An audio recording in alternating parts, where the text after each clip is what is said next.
All right, Dean, thanks for coming by again. My name's Scott with Eat and Drink Real Estate Podcast, Dean Sherwinski with Sherwin. One of the things we were just kind of chatting about briefly and you wanted to talk about today was the lawsuit, the NAR lawsuit that's been out there. I'm sure everybody's heard about it.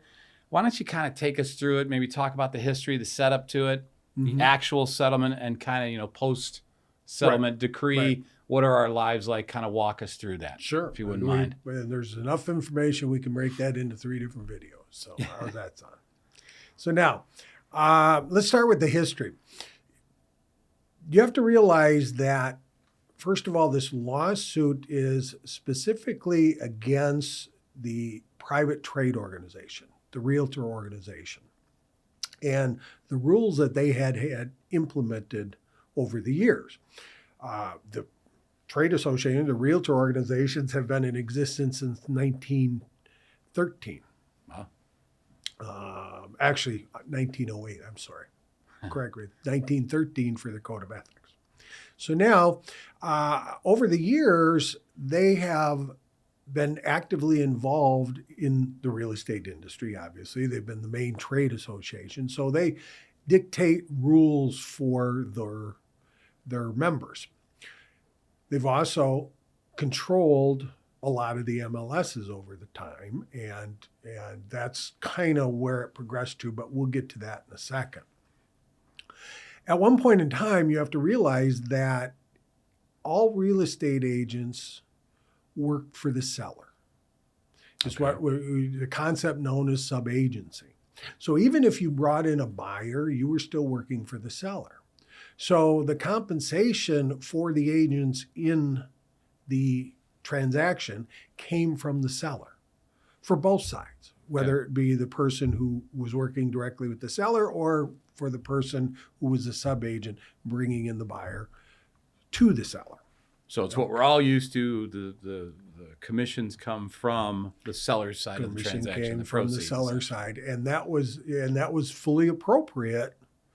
Well, for years and years and years. I mean, that's how it worked 50, 60, 70, 80, 100 years ago. So the situation is such, though, that starting with, here in Illinois, 1993, we started getting away from subagency. And how they effectively killed that. First of all, let's do this.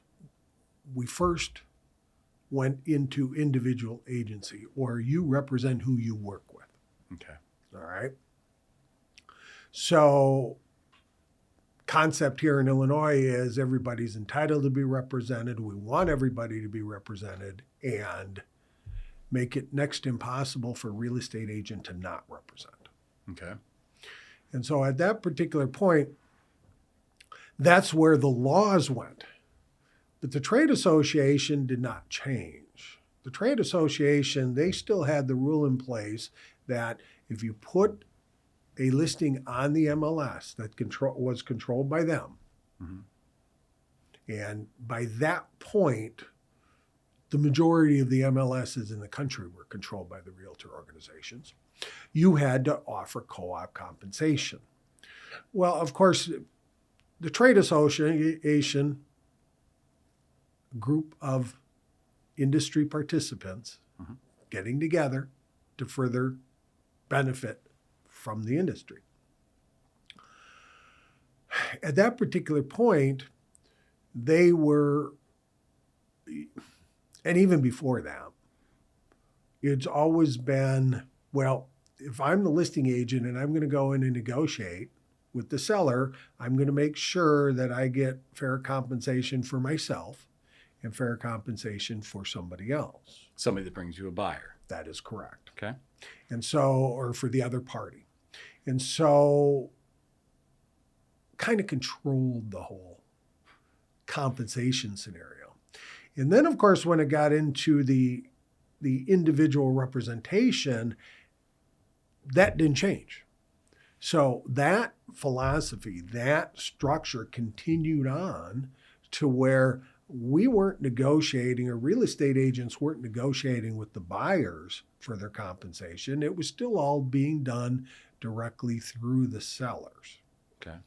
And so at that point, and well, it took 30 years, not quite, 25 years. Yeah, 7 Okay. plus. Yeah. Before a seller finally stepped forward and said, okay, wait a minute. Why am I compensating a buyer's agent when that buyer's agent is not providing services to me? They're providing services to the buyer, representing the buyer, taking care of the buyer. Mm-hmm. And at this particular point, because of how it works, we're at opposite ends of the table. So why am I compensating them? Right? So at that point in 2019, we had a lawsuit filed.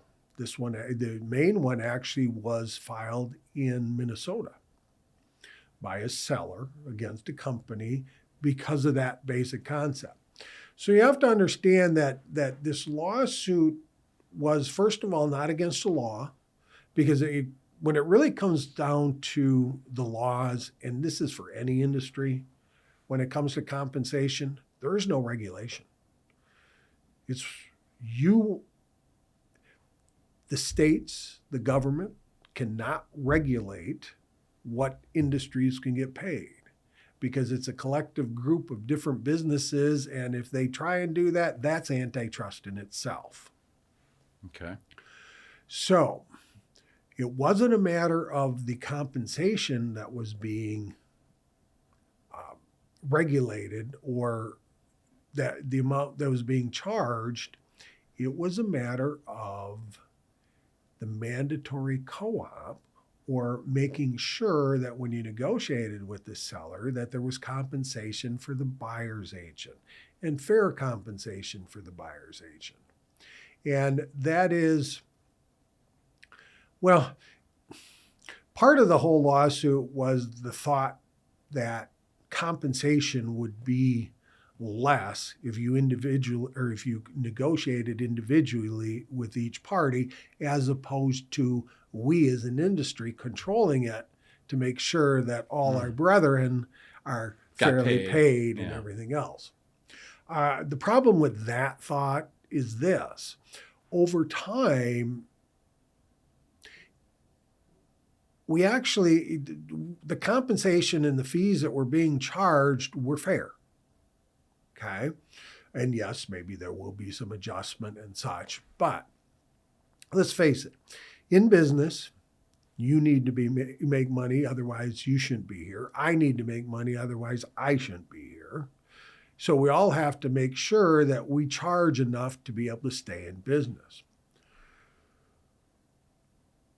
A good example of that was, and how this all works, is Redfin. A while back, in fact, when COVID came around, they put out a big promotion about 1% listing fee. All right, big billboards all over the place too. Mm-hmm. Everybody, all the agents were up in arms over that. All the other agents were up in arms over that. How dare them? How could they do that? But that concept in itself is antitrust too, because here again, more than one business getting together to conspire, collude, restrict, restrain trade. So now, they do still have that concept. They still do offer that, but there's a caveat with it now. And the caveat is, we'll give you a 1% listing fee, but only if you buy with us. So what does that actually say? Well, effectively saying that we can't operate in this business. We can't run a brokerage on 1%. Mm-hmm. It's as simple as that. So then you have to look at it from staying in business and being able to provide the best possible service you can. At what price or what amount is that? Is that 2%, 2.5%, 3%? And you will find, and the public is not aware of, because as an industry, we've done a very poor job of educating them on how fees work. Because let's face it, in the past, when it was negotiating directly with the seller, 6%, say, and we're just going to use numbers, and I'm not saying they're right or wrong or inferring that anybody should use them at all. 6%, well, to the average person on the street going, you want me to pay 6% to sell my house? That sounds outrageous. You're making an awful lot of money, right? Well, that's not the case, because by the time you take a normal transaction, which 80-90% of all the transactions in the real estate industry are co-op transactions. At that particular point, by the time you break it up between two brokerages and two agents, so there's 4 different slices there. Okay. It's no longer 6%. And so now you come down to a lot lower amount. And of course, again, people have to make money to stay in business and to be able to do it. The brokerages have to make money to keep the doors open, the lights on, the personnel in place, and all the support. The agents need to make money to be able to put groceries on the table, food or clothes in their back, and the whole works, and take care of their families, right?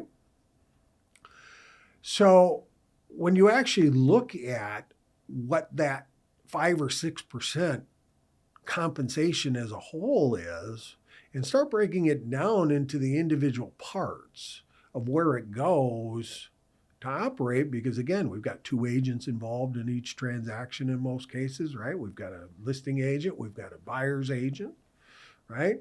And then of course there are brokerages if you had to pay for overhead and keeping the doors open. We actually, if you ask me, we found that floor, and we've always been charging in that range of floor to be able to stay in business.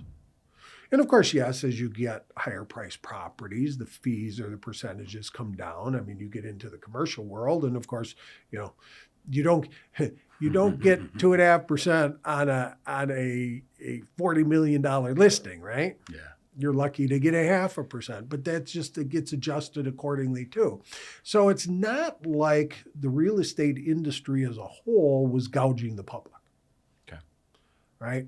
We're realistic fees for the service that's being provided, realistic in the standpoint of we can provide you the service and still stay in business and make a living.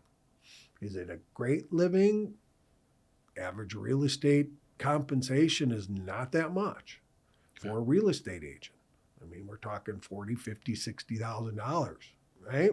For the average agent. Better agents will do better, of course, doing more transactions. More money. So the public has this misconception, or even part of what the lawsuit had mentioned, if you read the actual original lawsuit document, that they felt that the industry was overcharging, or that compensation and fees charged would come down if it were individually negotiated. So the bottom line is this.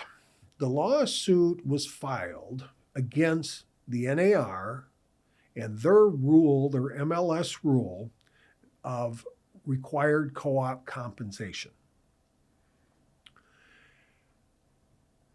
That's what the lawsuit was for. And they basically wanted us as an industry to get on the same level as everybody else or all other industries or businesses. Because you hire a contractor, okay? You talk to a financial person, attorney, accountant, whatever. What's the first thing you do? Define the services. Yeah. How much you charge per hour. And per what do you job, cost? Yeah. And what's the cost, right? Well, you never had to do that when it came to buyer's agents. It was all taken care of you for the seller's agent, which if you actually think about it, the industry is very unique in that particular scenario because that's how it worked. And of course, it worked for so many years. I mean, we're talking this system was in place 50, 60, 70, 80 years. Okay. And yes, it was just a matter of time before a lawsuit was filed to change it. The real estate industry didn't have a need or a want to really change it. The realtor organizations, this helped their members. It made it beneficial and easy for the members to work with. So why did they want to change it? Well, they didn't. Yeah. And that's why the lawsuit was filed.